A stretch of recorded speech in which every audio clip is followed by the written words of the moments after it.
Welcome, GitLab commit attendees.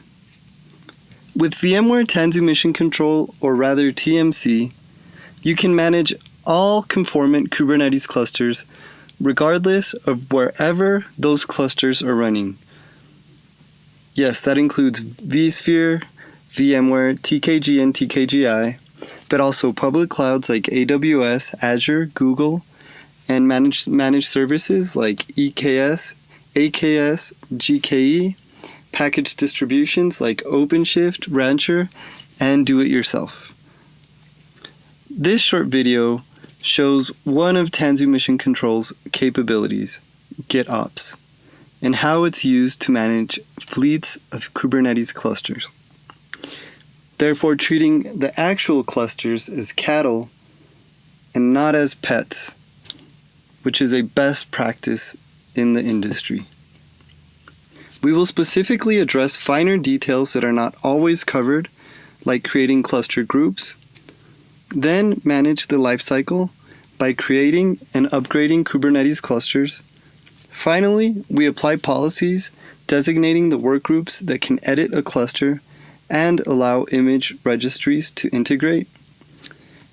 By leveraging GitLab to store TMC files and automatically implement changes in these files, we will complete our entire pipeline. We have the same capabilities in the UI or with other patterns using TMC, but we are focusing on GitOps.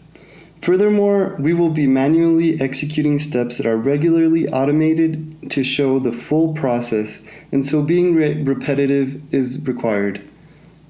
GitOps allows you to manage your code through version control, but also your environment and processes. GitOps provides developers some control of the operations of their code and gives them the ability to serve themselves and become agnostic to operations.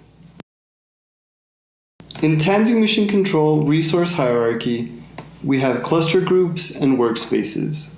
Cluster groups allow you to organize your Kubernetes clusters into logical groupings. For example, you can use cluster groups to align with business units, like grouping clusters into finance or e-commerce. Maybe you want to group your clusters as far as customers, separate banks from federal, from local customers. Or for example, you want to separate your clusters into teams like development, production, front end. You can get really creative. When you attach or provision a cluster in Tanzu Mission Control, you specify the cluster group to which the cluster belongs. So cluster groups are required in Tanzu Mission Control. This gives you a new level of control over multiple clusters that are related. You can then affect these grouped clusters from TMC, regardless if they're on the same provider or not, giving you incredible flexibility. In the application view, we have workspaces that allow you to take an application or a workload view of your environment and then organize your managed namespaces into logical groups across the cluster. For example, to align with development projects, in an attached cluster, you can have both managed and unmanaged namespaces. When you create a namespace in an attached or provisioned cluster, you specify the workspace it belongs to. You can also add an existing namespace to a workspace. In a workspace, you can add a new role binding that will only apply to your cluster or workspace level and assign it to other users. So the first thing we're going to do is create a brand new cluster group. So in our hierarchy of objects, a cluster group manages our groups of clusters because, again, we can have thousands of clusters all over different cloud providers on-premise as well. All we really have to do is rename the file to production and change the name field to production as well. It's exactly the same file as we have for development.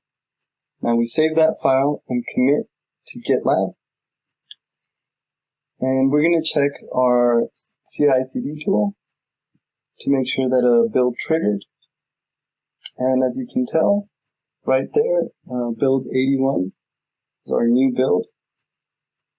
Scrolling down, we see that since the cluster did not exist, now TMC is going to create a brand new cluster group. And there we go, we have our production cluster group. And it's that easy to segment and separate and group the clusters that you need to group. Now, to create a new cluster, we're going to follow the pretty much the same procedure. We're going to duplicate our development cluster YAML file, rename our file to production, and change the name as well.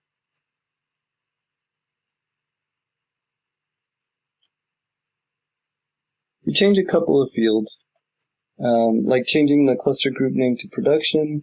We want this cluster to be highly available as well, so we're going to be listing all the other availability zones that can manage this load. And we're going to also just make sure we change all the fields that have development in there to production.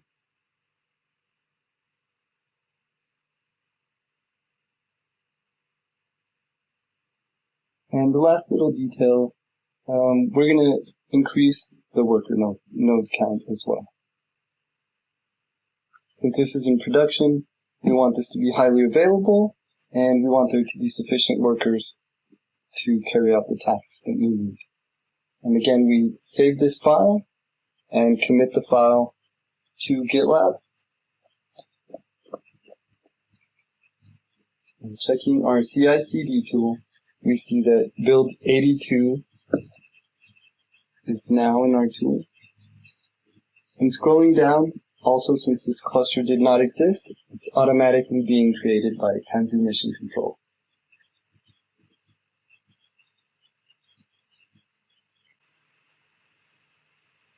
At this point, our next task is to create a production workspace. So we're going to go to our workspaces, and following the same pattern, duplicate the file and rename it for production.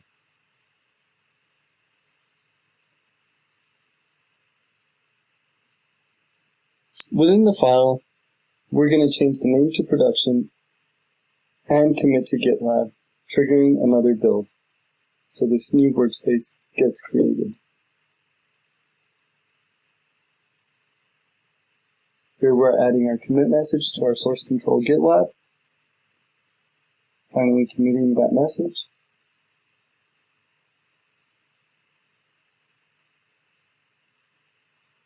Checking our CI/CD tool to find our newest build. It's currently pending. And there we go. We have our latest build. So in the output, we see again that since it didn't exist, the workspace got created by Tanzu Mission Control. And our new workspace has been added. Besides our default, our production and dev staging workspaces.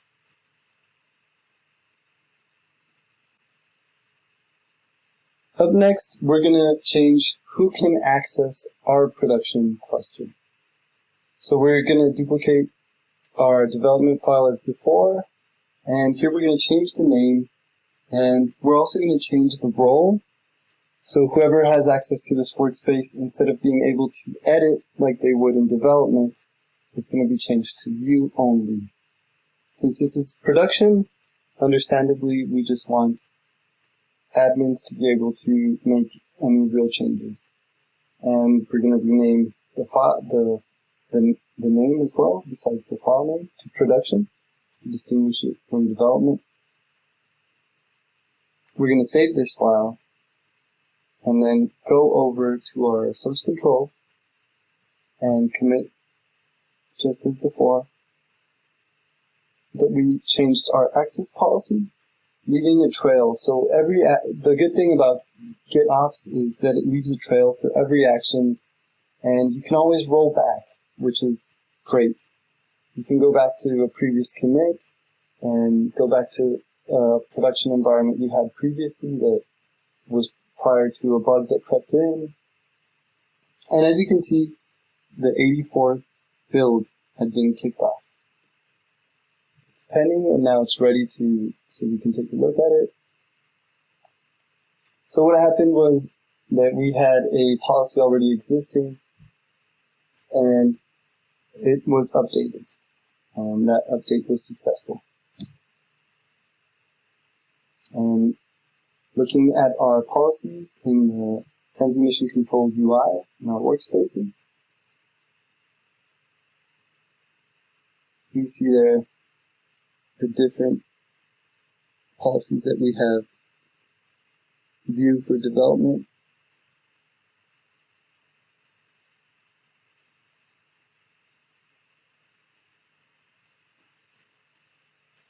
Now, one of the last things we're going to do is create a new production image policy. So we're going to go to Policies, Image, and duplicate the previous image policy that we had for our development cluster. So again, we're going to change the name to Acme Fitness Production, just as before. And what we're going to also do is change the registry. So right now we're using Google Container Registry. We're going to change that to an open source registry called Harbor that does automatic scans of all of your containers. Okay, so we added Harbor, and as you can see, there's no direct policies at the moment. So we're going to, as before, following best practices for GitOps, save the file, and commit.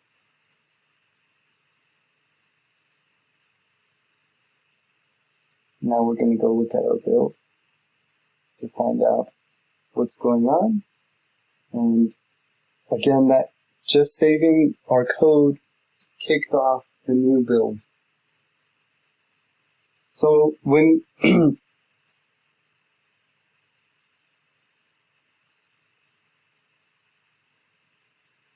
and going back to our policies, we see our new policy has been added.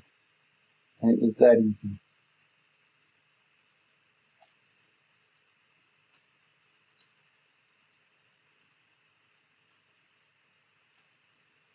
So the very, very last thing we're going to do is upgrade our development cluster to 1.18.3.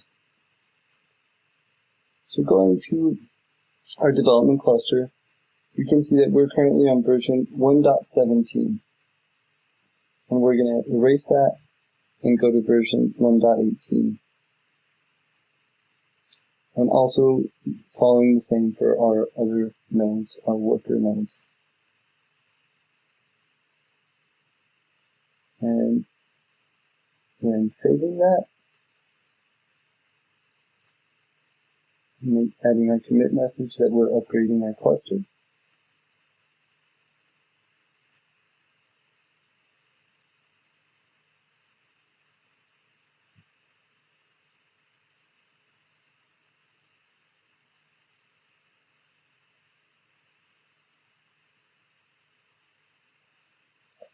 And as expected, our new build kicked off and already updated our cluster.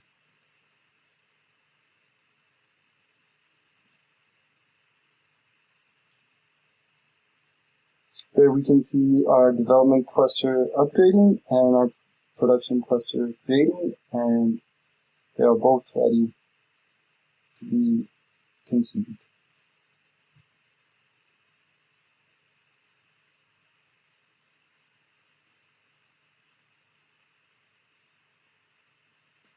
And again, we can roll back to any of these previous states that we were in, and that goes for all the clusters, regardless where they are at.